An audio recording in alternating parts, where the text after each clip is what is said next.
Yo, what up, everybody? Good morning. It's a beautiful Monday morning, July 12th. Yesterday, fantastic day of football. Saturday night, fantastic day of football. Let's get into it. All right, so first and foremost, you know where I'm starting. I'm starting Saturday with the Copa America. Lionel Messi, the GOAT, the greatest to ever do it, the best player in the world today at 34 years old, finally won his first ever international tournament trophy as Argentina beat Brazil 1-0 in the Copa America Final. Now, for those of you that didn't know, the Copa America is the oldest tournament in soccer, the oldest soccer tournament on the face of the planet. It's like 118 years old, something like that. But yeah, man, the Copa America is one of those things. If you don't watch CONMEBOL football, CONMEBOL is like South America. So up here, you know, it's in North America and the Caribbean is CONCACAF. I'm not gonna break down the acronyms because, man, you know, I don't necessarily know everything what they mean. But CONCACAF is North America and the Caribbean. So you have United States, you got Canada, you got Mexico, you got Trinidad and Tobago, Jamaica. For some reason, Qatar is in the Gold Cup, but whatever. The Gold Cup is going on right now. That's just like a tournament for North America, you know. U.S. actually just had their first game yesterday. They played Haiti. They won 1-0. But we ain't talking about that. We ain't even on that yet because we celebrating the GOAT, Leo Messi, man. I mean, he was heavily involved in the game, but he wasn't even involved in the goal, the lead up to the goal. The goal was scored in like the 13th minute. Angel Di Maria showed his class and quality with a beautiful, feathery, just flick on over Ederson, you know, to score the goal. It was beautiful. It was a classic Di Maria goal. If you watched any of Di Maria at PSG, you know, or for Argentina, you know the goals he scores. And it was just a classic Angel Di Maria goal. And that was it. You know, that was all the scoring. Richarlison had a goal that was beautiful, called back for offsides, and he was clearly offsides. But yeah, man, shout out to Leo Messi for finally getting that monkey off his back. And so now, because one of the things against Messi that people held up against him, well, Argentina's never won an international tournament. And here's the thing, right? The reason why Messi is so effective at Barcelona is because the entire FC Barcelona is built around him and his strengths. That's how they build the squad. That's how the coaches coach. That's how the youth team plays.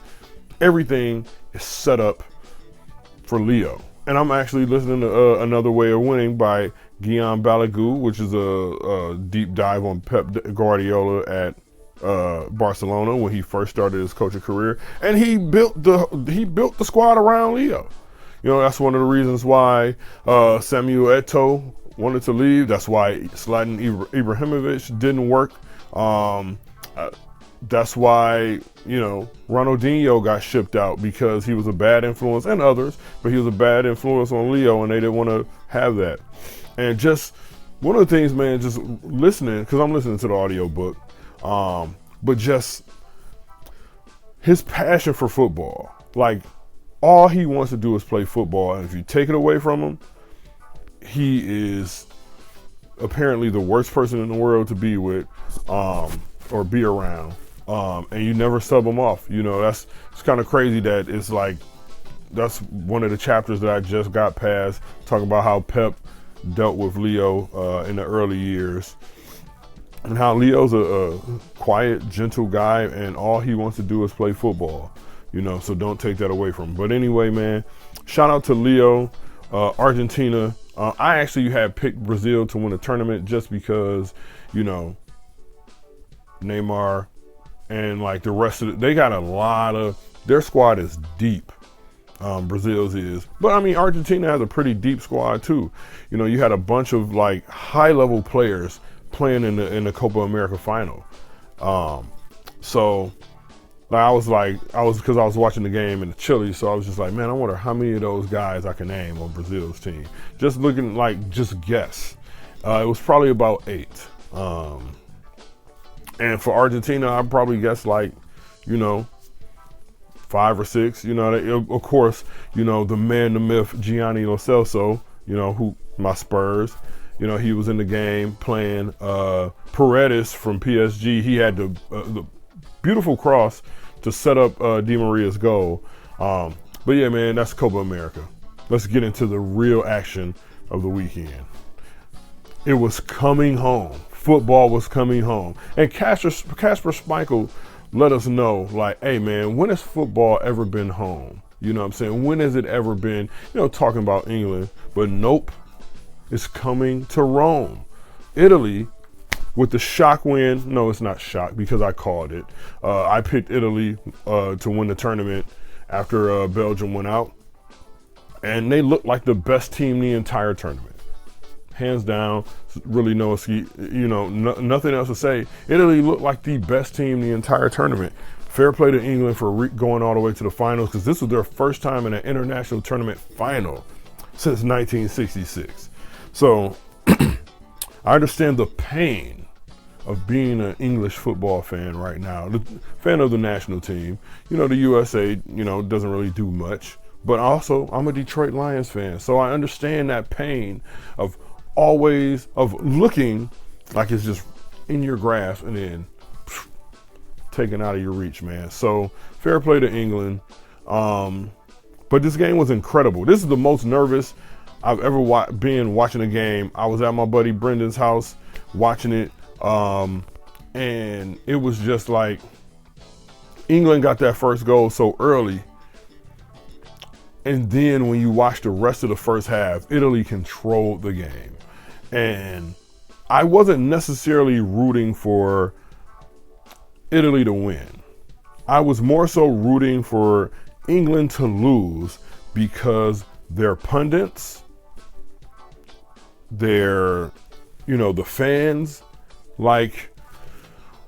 English football fans are kind of like Notre Dame fans and Michigan fans. I've said this in past videos, but the fan base themselves, and I said this last week, the English media, the way they were just crapping on the Italians were like, because I was listening to Talk Sport all week, because I got Sirius FM radio. I was listening to Talk Sport all week. They were talking about how, they were pretty much putting up, the starting 11, against each other, and it was like, oh man, well, England is dominant across the board, and we should dominate their midfield. And I'm like, fam, Jorginho's been the best midfielder throughout the entire tournament, man. But we got Declan Rice. You know what I'm saying? Chiesa was the best player, hands down, on the pitch until he got injured yesterday. But Calvin Phillips actually played a really good game yesterday. And there was a concern for Italy because England has a super athletic midfield, but then you see the lineup and you see Saka goes to the bench for Kieran Trippier, who I like because he's a former Spurs player and he balled this year at Atletico Madrid, but Saka was one of your best players in the tournament, man, and you take him to the bench. And here's where I think England lost the game. And it's crazy because you can't say that Italy was getting, their legs were running out, because you got Giorgio Chiellini at 36 years old making overlapping runs to the box, and he's a center back. Bonucci and Chiellini balled yesterday. And I know I'm jumping all over the place, but listen, man. So England, I don't think they made timely substitutions. I also think the biggest mistake Gareth Southgate made, and he quieted a lot of his critics throughout this tournament because England did not give up a goal until yesterday. They actually looked like they were really good. He turned them into a defense first team. Yesterday, he set up in a 5-2-3, which is one of those odd formations that you see on FIFA. And I know Wolves played that way for a couple years. You know what I'm saying? That's one of the formations Nuno likes. I don't know if we'll see that at Spurs, but that's one of the formations Nuno likes. As a matter of fact, when you play with Wolves on FIFA, that's their default formation. But anyway, So he's set up with Kyle Walker on the right side of a 3-man midfield, which, hey, Kyle Walker's a big dude, fast. He can play there. But then you have, Luke Shaw on one side, bombing forward. You got Kieran Trippier on the other side, bombing forward. You got a midfield of Declan Rice and Calvin Phillips. Then you got Kane, Sterling, and Mason Mount, who, man, I love Mason Mount. So I like watching Chelsea because Chelsea has nice, young, athletic players, man. But Mason Mount, did he even show up yesterday? Milk carton Mason Mount, you feel me? Milk carton Raheem Sterling. I've told y'all before, Raheem Sterling is my favorite player, baller. And he was like, hey, man, they was like, yo, Sterling's washed. This tournament, he was like, nah, man, we off that. Ain't nobody washed. You know what I'm saying? I just pumped the brakes a little bit, had to get my legs in order for the Euros, And Phil Foden and Riyad Mahrez were balling this year at City. But, it was people out here talking about Sterling was washed because, Foden and Mahrez was balling. And he didn't have like the season that we're used to having, seeing Raheem Sterling have. But, it was decent. But he turned up in the Euros, man. Can't say nothing bad about him. Harry Kane, beautiful pass to set up the opening goal. Because the way, as deep as he dropped, sometimes you're watching the Spurs game, you don't necessarily get a good sense of how deep Harry Kane drops into the midfield. Harry Kane got this ball super deep and then just turned and took off, found Trippier out on the flank with the beautiful pass. And Di Lorenzo was not marking Luke Shaw at all. But Luke Shaw, one time that boy, first England goal, it was a beautiful thing, but that was so early in the match, and then they had to just like hold the lead, and you knew the way the game was shaping out by the 30th minute. Italy was not scared. They were still confident. It was like, we're nowhere even close to being out of this game. England had one shot on goal in the first half. That was the goal. Italy had 6 at halftime. You know what I'm saying? And like I said, man, everybody from Italy was just getting for, like, when you seeing 37-year-old, well, soon to be 37-year-old Chiellini just bombing forward, and it's like, man, he old, man. Like, their combined center back age between Bonucci and Chiellini was 70 years old, and they was out there running around like teenagers yesterday. Like I said, Federico Chiesa was the best player on the pitch until he got hurt. Ciro Immobile did not much at all, so I can understand why he was taken off early. And when he was taken off, it kind of changed the game for Italy because that allowed Insigne to go to the middle. He was playing a little bit of a false 9 role. Everybody was going, making those runs behind. And like I said, man, Chiesa, hey, baller. And so, like I told y'all before, one of the things I like to do is, find a team that's not one of the top teams, but I'll follow them just to keep my attention on another team. I'm a neutral in pretty much every country but England, Spurs. But a couple years ago, I was like, man, this Fiorentina, I've never heard of them before, but, they look cool. Frank Ribery is playing for them. He's going back after he left Bayern. So I started watching Fiorentina, and I was like, oh, man, this young kid is pretty nice, man. And, he was bought by Juve at the beginning of last season. Shout out to Weston McKennie, who plays for Juventus, Texas boy down there. But it's funny, one of the things that we was noticing during the game, like, I don't know what this is. My Italian friends, what is this? I saw it several times when players are talking to the referee. Maybe it's like a thing that Italians do to put emphasis on something. Hey, if it is, that's cool, man. If it's like something like, I don't know, like something like a swear word or something, don't mind that. It's not. But anyway, man, it was a great game. But I think Southgate lost the game by not bringing Rashford and Sancho in early. I've stated this the entire tournament. Jadon Sancho, the way Jadon Sancho, I don't want to say was treated, because, that would make it seem like he was treated unfair. But there were games that you would have rather had Jadon Sancho out there instead of Mason Mount, you know. And Jadon Sancho is a baller, but he was not involved in anything the entire tournament. Jack Grealish is a baller. Why was he not starting? Okay, I understand why, you know, Sancho didn't play much and Grealish didn't play much because of the way they set up. You know, neither one of those guys are wing backs. Sancho plays out on the flank, but I mean, Mason Mount was in great form, coming off a great season for Chelsea, winning the Champions League. You know, so I understand that, but I mean, Sancho was in great form too. You know, I believe he led the Bundesliga in assists again for the second year in a row. But you got creative, dynamic players like Sancho and Jack Grealish. I believe in a game like that, in a final, you got to get them on the pitch sooner than what they did. And Grealish played a lot of the second half. He did. But I think it was criminal of Gareth Southgate to bring on Marcus Rashford and Jadon Sancho for a minute to warm up before penalties. Because here's the thing, right? I ain't played soccer growing up. Played basketball, I played baseball. You're not going to, you know what I'm saying? It's the rare occasions that the Steve Nashes, the Steph Currys, Mark Price, I guess. But, you know, it's rare dudes that shoot 95% from the free throw line, 94% from the free throw line. You could probably bring them off the bench in a pressure situation, cold, and they'll knock down those free throws.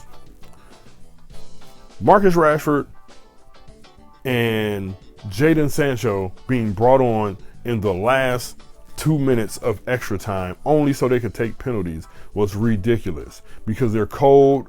They're rhythm players. First of all, Sancho more than Rashford is a rhythm player, but they're both rhythm players and you want them to get their legs up. They're out there, you know, hearing the crowd. And of course, 60,000 people at Wembley yesterday.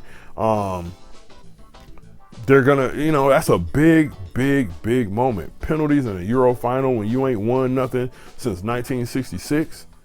That's a big moment, man. And these guys are like crazy young. So, you know, you have Kane taking the first penalty, of course. That's your captain, Harry Kane. Then you have Harry Maguire. Side note, there were some guys in the England squad who had terrible haircuts yesterday, man. Golly, Harry Maguire, Jordan Pickford, and who else was it? John Stones with those Beatles haircuts. Didn't get it, man. But hey, man, if that's how y'all like to, that's y'all. But Harry Maguire takes a great penalty. Harry Kane takes a great penalty. The goalkeepers, man. Boy, Pickford really, you know, people were like, you know, kind of shitting on Pickford because he didn't have the best season at Everton this year. His last couple England games have been kind of shaky. Pickford was really good yesterday. That Bonucci goal, he really couldn't do nothing to keep it out because, I mean, he got the block twice, you know. And he got over to the near post in perfect timing to stop Insigne from scoring a few minutes before that. But I mean, Jordan Pickford played really good, and I got mosquito bites all over the place because I played golf, and me and my boy Meech got ate up on the golf course. But yeah, so Jordan Pickford played really good. He was doing all the little mind games, jumping up and down and stuff in the in the shootout. And I believe that it was kind of like throwing some people off. But Rashford's penalty that he took was awful. I saw what he was trying to do. He had Donnarumma going the wrong way, but he tried to slide it right into the corner, and it hit the post. But Donnarumma, you know, Jordan Pickford had all his antics. Donnarumma was just up there looking like a stone-cold killer in goal. No emotion, even after he saved the last penalty. No emotion. So Rashford takes a bad penalty. Sancho's penalty gets stopped. And then look, man, told y'all, I'm a Spurs supporter. I like Arsenal. I do have an Arsenal scarf up there. That's the only time I will ever reference it in a video, maybe, but probably the only time that I'll ever reference it in a video.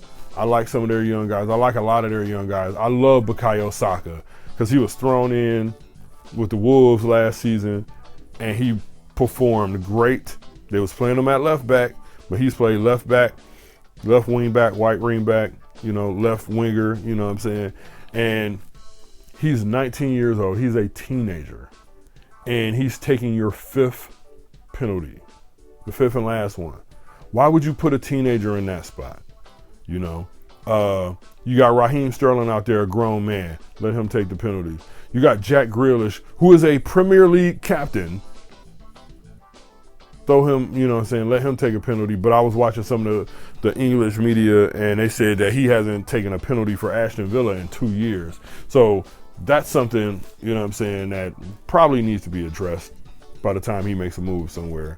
Because a guy who gets fouled that much, and if he's drawing penalties, if he wants to be the star he is, and he can be, he got to step up and take penalties. But shout out to Saka for having the balls to actually step up and take the penalty. 19 years old, the biggest moment in England history, farthest they've ever gone in a national tournament since 1966. You got a 19-year-old teenager stepping up to take the penalty. Donnarumma with a heck of a save, man. And like I said, he was stone cold up there. And you saw the pain on Saka's face. It's like soon as he missed, that shirt came up and he was sobbing. It was like he was inconsolable. And I just feel bad for the young man because, I've seen some interviews with him. He's a good kid, really good player.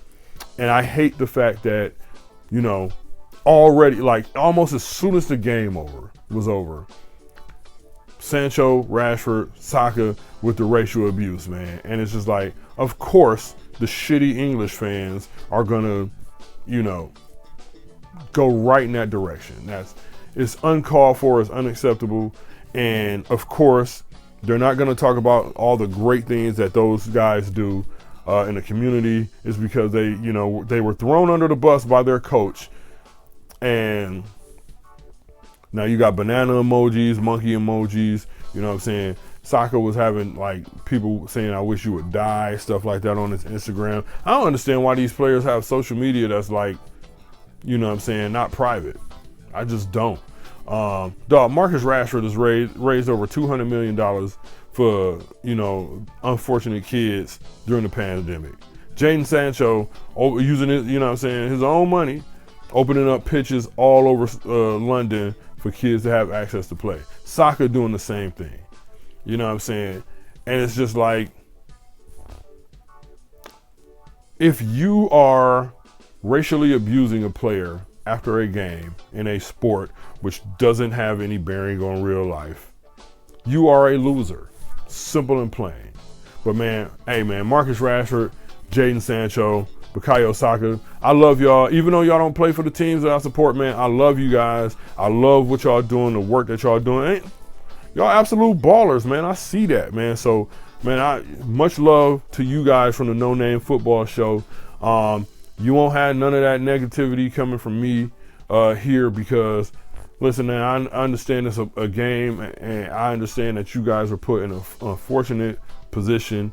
At the end of that game, but shout out to you guys for having the balls to step up and take those, take those penalties when you got others who are, there who probably should have stepped up too, But hey, it was a great game. It really sucks that a final goes to penalties and ends that way. It really does. But it was a great game, and the end of the game, I knew Italy was going to get another one. And then it looks like before, regular time ended, England had Italy pinned back. And it was just like, they coming, somebody's going to score a goal. Goal didn't come, had to go to penalties, man. So shout out to Italy for their victory yesterday. The amazing turnaround that Roberto Mancini has done in Italy. We all the fuss about the United States not making the 2018 World Cup. Italy didn't make the World Cup either. Italy is a higher ranked team than we are. Italy usually has better players than we do. And they didn't make the 2018 World Cup either. But you know what? They haven't lost a game since. Since Mancini was put in charge, they have not lost a game, 34-0, including a Euro championship. And before the tournament, people didn't even think Italy was going to make the knockout round. Italy was the best team in the tournament. Sometimes, man, the best teams do win, and the best team in the Euros this year was Italy. You know, Donnarumma, man, 22 years old, the hero, you know, Giorgio Chiellini, like I said, man, 36 years old, making bombing runs forward. Bonucci, who, you know, it's not that I dislike the guy, but Bonucci scoring a goal, you know, old man. Like, man, those two epitomize old man game. Because like I said, their combined age was 70 years old. They was out there looking like two teenagers. They definitely, and Maguire and Stones looked, you know, good yesterday. Especially Harry Maguire played really good yesterday. You know, and I know a lot of people like to give Harry Maguire some stick. I'm one of those, just because, I don't know, man, something about the way, it's the English media, man. The English media makes you hate everybody, except for the guys that they hate on, like Pogba. You know what I'm saying? They don't like Pogba because of his hair, so he's got to be a problem. They don't like, you know, Raheem Sterling because he wanted to leave Liverpool, so it's a problem. But anyway, man, we off that. Shout out to Italy. Y'all see I'm wearing the Detroit City FC scarf. Shout out to their women's team. They won 3-0 yesterday. But, man, all around a great weekend of football. Like I said, I'm not even going to talk about the United States-Haiti game just because it's the opening game of the Gold Cup, and I'll bring you more Gold Cup and MLS coverage, you know, coming up. Do we have any transfer news going on? The only thing I can think of is, now there's been some small transfers and stuff like that. I got my Twitter alerts on for Italian Woj, you know, Fabrizio Romano. And, you know, Wolves signed a new guy from Hungary this morning, or yesterday, this morning. There's a couple people making, you know, moves, like Ajax signed Stefan Berghuis from Feyenoord, and the only reason why I know who that guy is because he's rated really high on FIFA, and I try to sign him a lot. So, good signing for Ajax. Augsburg in the Bundesliga has been making some signings, and they're going to be the team that I follow from Germany this year, outside of Leipzig.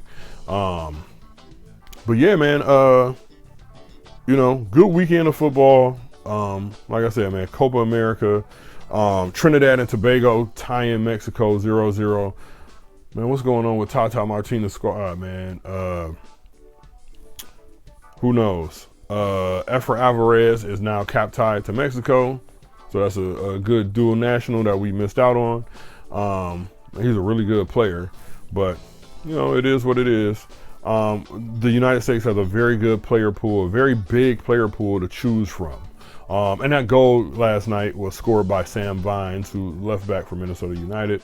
I'm going to look into that game because, of course, I have these games recorded. I record them all.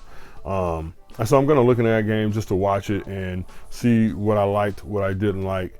Because I'm just kind of confused as how we only scored one goal against Haiti. But, hey, man, it is what it is. So, thanks for watching this week, guys. Remember, like, subscribe, share the video, you know, wherever you want to share it. Facebook, Twitter, Instagram, Snapchat. You can follow me at, I really have to get my social media, like, work, you know, popping, man. I'm trying to, you know, interact and engage with more football accounts on the Twitters, you know, become more socially active on the Twitters so I can, you know, grow the show. Because this is something I love doing, and I was going to do like a review of, you know what I'm saying, but I had a busy week last week. Plus I got a birthday tomorrow. My youngest is turning 11, and she's a handful, and my knees were down. I got to be honest, man, my knees were down bad, yo. I just turned 40 this year, and I had retired from basketball, you know, but then it was like a men's league opened up at, not even a men's league. We got a gym at the job, and it's a really nice court. and they opened up the basketball league. So the guy who sits right next to me is 20. He's like, oh man, you want to play basketball? And we talk hoops all the time. I'm like, yeah. And then it was like one of those things where it was like, I said it before I could really process the question. And I'm like, dang, I just signed up to play basketball and I ain't been out on the court in a year and a half. So boy, I gotta be honest, man, your boy done let himself slip a little bit, man. I done got out of shape, but yeah, man, I was also very sore last week because our games are at 8:30 in the morning and my knees don't want to cooperate with me much anymore. But anyway, like I said, like, share, subscribe to the video, man. Support the NoName Football Show, YouTube. You know, that's what it is. Engage with me on, you know what I'm saying, watching football. We can have virtual watch parties. I am going to start gaming too, like live streaming and stuff. It's going to be like, I don't know what day of the week, probably Sundays. But yeah, I don't, you know, that's coming. I'll be streaming FIFA. I'll be streaming PGA Golf 2K21. I'll be streaming Madden 21. You know, whatever y'all like. I'm not going to be streaming like nothing like Rocket League or nothing like that. That's for the youth. So I'm playing grown man sports games. But anyway, thanks for tuning in this week. Peace.